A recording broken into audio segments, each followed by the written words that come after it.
toujours à croiser vos sources. C'est ce qui sert le plus, donc allez chercher différents sites pour voir s'ils disent la même chose.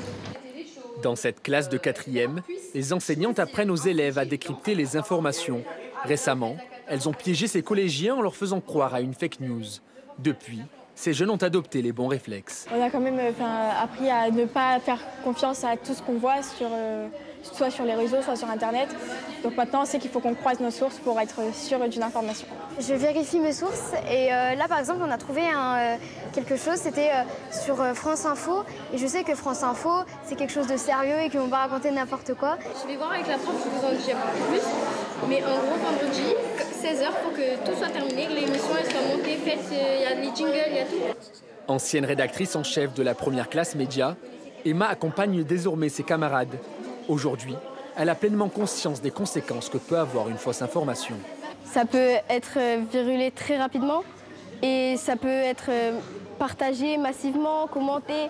Et finalement, ça prend beaucoup d'ampleur alors que c'est quelque chose de faux. Donc c'est vraiment hyper important d'être sensibilisé à ça. Dans cette classe, le cours est facultatif. Mais pour cette professeure documentaliste, il devrait être beaucoup plus présent dans les établissements.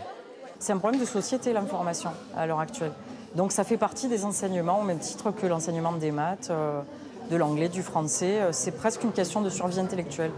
Inscrite au concours Mediatix, cette classe espère remporter pour la 2e fois le titre de la meilleure émission radio.